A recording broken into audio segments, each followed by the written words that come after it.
പനിയുടെ ആദ്യത്തെ ദിവസം അത് ഞാൻ കർത്താവിന്റെ സന്നിധിയിൽ അവനെ സമർപ്പിച്ച് രാവിലെ ട്രാക്റ്റുകളും ഒക്കെ എടുത്ത് ബാഗിൽ തൂക്കി കടന്നു പോകുന്നതിന് മുമ്പേ ഞാൻ ഇങ്ങനെ പ്രാർത്ഥിച്ചു, കർത്താവെ, മടങ്ങി വരുമ്പോൾ ഈ കുഞ്ഞിന് പൂർണ്ണ സൗഖ്യം കിട്ടണം. ദൈവത്തിന്റെ സ്തോത്രം, എനിക്ക് സൗഖ്യം കാണണം. Praise the Lord. എന്നാൽ വൈകുന്നേരം വരുമ്പോൾ ആ പനി വളരെയധികം വഷളായ അവസ്ഥയിലേക്ക് നീങ്ങുകയാണ്. അങ്ങനെ ഒരു ദിവസം കഴിഞ്ഞു, 2 ദിവസം കഴിഞ്ഞു, 3 ദിവസം കഴിഞ്ഞു, ദിവസങ്ങൾ മുൻപോട്ട് നീങ്ങി. 1989 നവംബർ മാസം 15-ാം തീയതി രാത്രി ഞങ്ങൾ പാർക്കുന്ന വീടിനോട് ചേർന്ന വീട്ടിൽ തന്നെ അതിന്റെ ഉടമസ്ഥനും താമസമുണ്ട്. ദൈവത്തിന് സ്തോത്രം. ചുറ്റുപാടുള്ള വീടുകളിലൊക്കെ അറിഞ്ഞു പാസ്റ്റർ രണ്ടാമത്തെ മകന് പനി ശക്തമായി വന്നിട്ടും മരുന്ന് കൊടുക്കുന്നില്ല എന്നുള്ളതായ വിവരം. ദൈവത്തിന് സ്തോത്രം. അപ്പോൾ ചോദിക്കുന്ന ആൾക്കാരോട് യേശു സൗഖ്യമാക്കുമെന്ന് അത് ശക്തമായി പറയുവാൻ തക്കോണം ഇടയായി, കർത്താവിനെ അത് സാക്ഷിപ്പാൻ തക്കോണം ഇടയായി കൊണ്ടിരുന്നു. ദൈവത്തിന് സ്തോത്രം.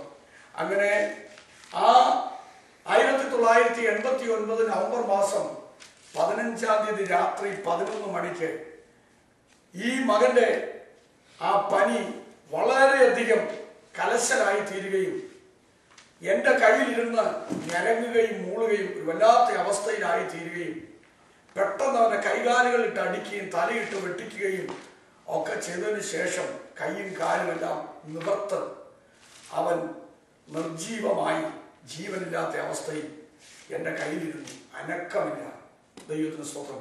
എന്ത് സംഭവിച്ചു എന്ന് എനിക്ക് അന്ന് മനസ്സിലായില്ല. എന്നാൽ എൻ്റെ കയ്യിലിരിക്കുന്ന കുഞ്ഞ് നിശബ്ദമായി അനക്കമില്ലാതിരിക്കുന്നത് കണ്ടിട്ട് എൻ്റെ വൈഫ് വാങ്ങിച്ച് നിലവിളിക്കുന്ന സമയമാണ് മനസ്സിലാക്കുവാൻ തക്കവണ്ണം ഇടയായത്. എൻ്റെ മകൻ എൻ്റെ കയ്യിലിരുന്ന് മരിച്ചിട്ട് ഞാൻ അറിഞ്ഞില്ലല്ലോ എന്ന്. ദൈവത്തിന് സ്തോത്രം. ഞാൻ ഓർപ്പിക്കട്ടെ ദൈവമക്കളെ, കർത്താവിൻ്റെ നാമത്തിൻ്റെ മഹത്വത്തിനായി അന്ന് രാത്രിയിൽ എൻ്റെ വൈഫിനെ ആശ്വസിപ്പിക്കുവാൻ തക്കവണ്ണം എനിക്ക് വാക്കുകൾ കിട്ടിയില്ല. ദൈവത്തിന് സ്തോത്രം. അതിനുശേഷം ഞാൻ പാർക്കുന്ന ആ വീടിൻ്റെ തറയിലേക്ക് കിടന്ന് ഉരുണ്ട് അതിനുശേഷം നിലവിളിച്ച് കർത്താവിനോട്, കർത്താവെ, നാളെ ഈ കുഞ്ഞിനെ കൊണ്ടുപോയി അടക്കുവാനുള്ളതായിരിക്കുന്ന സെമിത്തേരിയില്ല.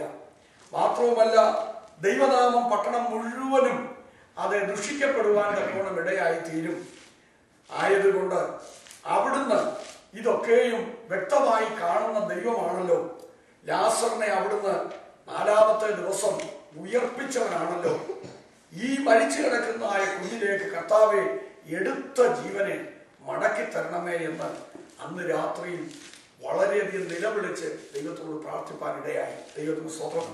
ദൈവങ്ങളെ, എൻ്റെ ചെറിയ പ്രായത്തിൽ എനിക്ക് അറിവുള്ള സമയത്ത് ഞങ്ങളുടെ ഭവനത്തിൽ മറ്റൊരു സംഭവം നടന്നു. എൻ്റെ പിതാവ് മരിച്ചിട്ട് തൻ്റെ സഹോദരങ്ങളും അവരും എല്ലാം വന്ന് അത് നിൽക്കുന്ന സമയത്ത് ഞങ്ങളെല്ലാം ഭവനമായി സഹോദരങ്ങളെല്ലാം അത് നിലവിളിക്കുന്ന സമയത്ത് സ്വർഗത്തിലെ ദൈവം എൻ്റെ പിതാവിൻ്റെ ജീവനെ മടക്കി തന്ന അനുഭവം എനിക്കുണ്ട്.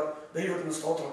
ഞാൻ അന്ന് രാത്രിയിൽ നിലവിളിച്ച്, കർത്താവെ, ഈ എടുത്തിരിക്കുന്ന ജീവൻ അങ്ങയുടെ നാമത്തിൻ്റെ മഹത്വത്തിനായി മടക്കി തരണമേ എന്ന് അന്ന് രാത്രിയിൽ അത് നിലവിളിച്ച് കർത്താവിനോട് പ്രാർത്ഥിച്ചു. ദൈവം അത്ഭുതം പ്രവർത്തിച്ചു. ദൈവത്തിന് സ്തോത്രം. അവൻ്റെ എടുത്ത ജീവനെ അവനിലേക്ക് മടക്കി ദൈവം നൽകുവാൻ ദൈവത്തിന് സ്തോത്രം. ഹല്ലേലൂയ. അതെ, നമ്മുടെ കർത്താവ് ഇന്നും അത്ഭുതങ്ങളുടെ ദൈവം. സ്തോത്രം. ഹല്ലേലൂയ.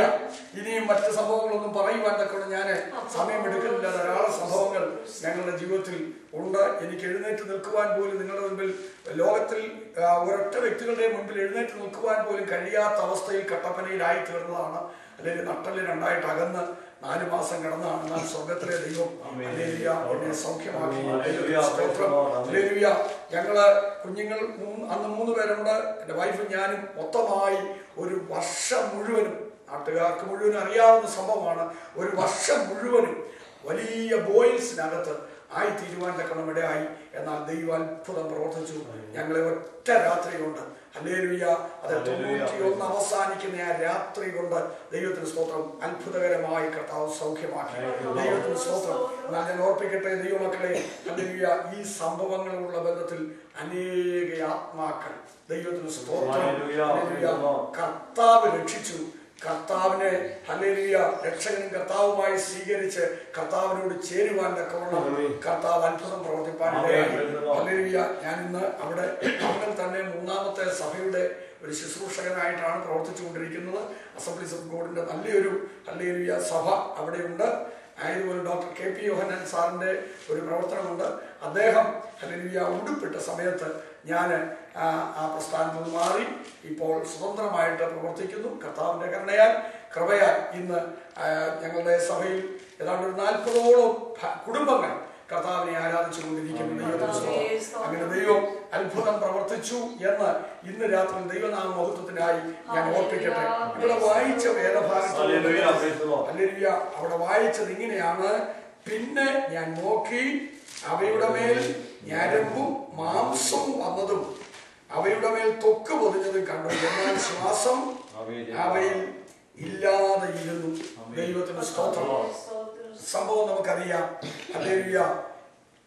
എസെക്കിയേലിന്റെ പുസ്തകം 37 നാം വായിക്കുമ്പോൾ അതിന്റെ 1 മുതൽ വായിക്കുന്ന സമയത്ത് നമുക്ക് ഇങ്ങനെ വായിക്കുവാൻ തക്കൊണ്ട് കഴിയുന്നു: യഹോവയുടെ കൈ അവന്റെ മേൽ വന്നു.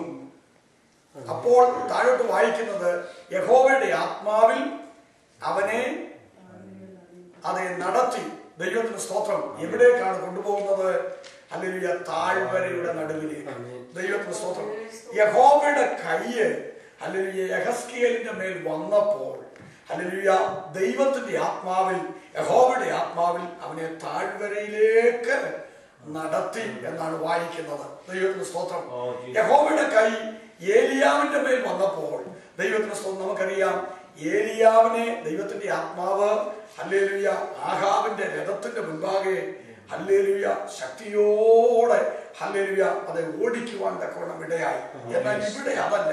ഹല്ലേലൂയ യെഹെസ്കേലിന്റെ മേൽ യഹോവയുടെ കൈ വന്നപ്പോൾ ദൈവത്തിന്റെ ആത്മാവ് അവനെ താഴ്വരയിലേക്കാണ് നടത്തുന്നത്. ദൈവത്തിന്റെ സ്തോത്രം.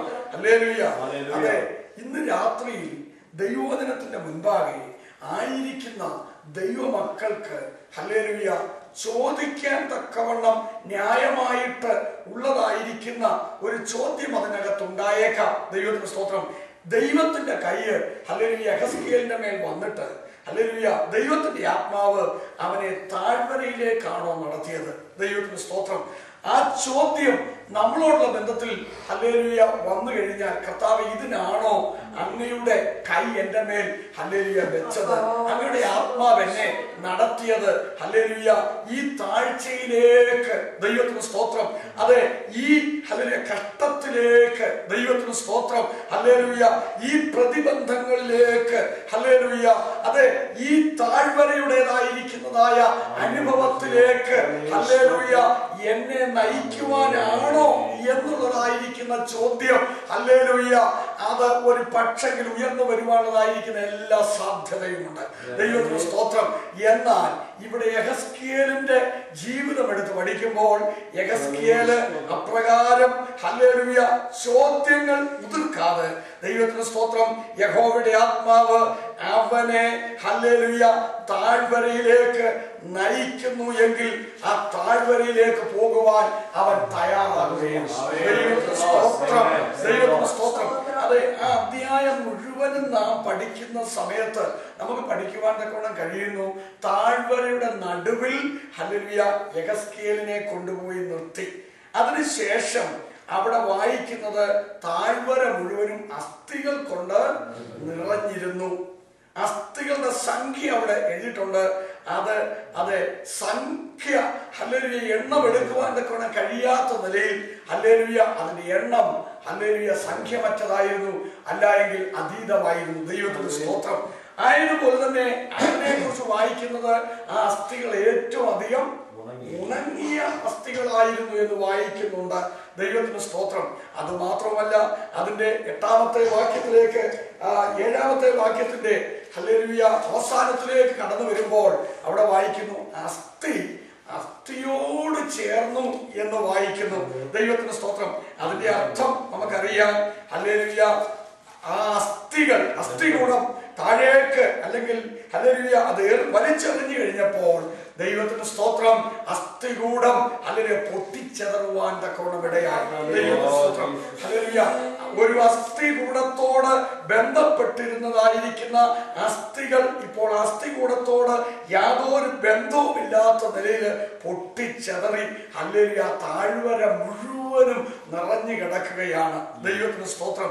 അങ്ങനെയുള്ളതായിരിക്കുന്ന ഒരു ഹല്ലേലൂയ കാഴ്ചയാണ്, ദൃശ്യമാണ് നമുക്ക് അവിടെ കാണുവാൻ തക്കവണ്ണം കഴിയുന്നത്. ഹല്ലേലൂയ. യഹോവയായ ദൈവം ഹല്ലേലൂയ യെഹെസ്കേലിനോട് പറയുന്നു, യെഹെസ്കേലേ, ഇത് ഹല്ലേലൂയ ഇസ്രായേൽ ഗ്രഹമാകുന്നു. ദൈവത്തിന് സ്തോത്രം. ഹല്ലേലൂയ. ഇസ്രായേൽ ഗ്രഹം ആകുന്നു എന്ന് യഹോവയായ ദൈവം യെഹെസ്കേലിനോട് വളരെ വ്യക്തമായിട്ട് ഹല്ലേലൂയ അത് പറഞ്ഞു കൊടുക്കുന്നു. അതിനുശേഷം പറയുകയാണ്, ഞാൻ ഹല്ലേലൂയ ഇസ്രായേലിനെ അവരുടെ ശവക്കുഴി തുറന്നിട്ട് അവരുടെ ശവക്കുഴിയിൽ നിന്ന് അവരെ കയറ്റും. ശേഷം അവിടെ പറയുന്നു, ഞാൻ അവരെ അവരുടെ ശവക്കുഴിയിൽ നിന്ന് കയറ്റിയിട്ട് അവരെ സ്വദേശത്ത് പാർപ്പിക്കും.